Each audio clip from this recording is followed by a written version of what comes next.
Okay guys, I have the solid green hooked to the orange purple wire. Key is on, and let's see what happens out the back.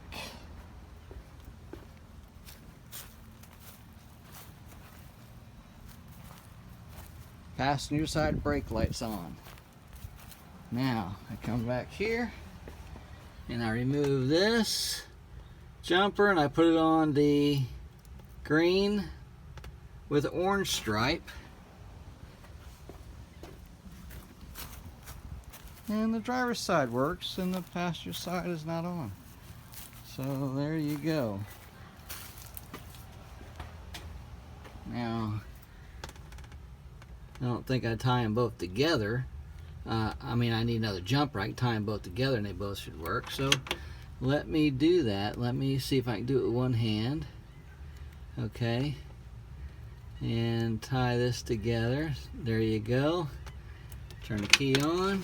Auxiliary, and both lights should be on.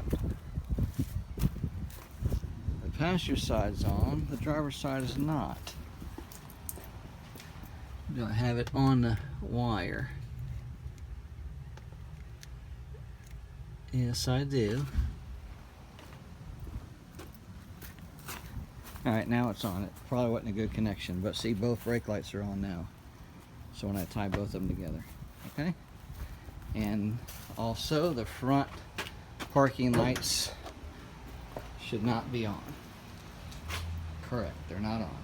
All right, there you go.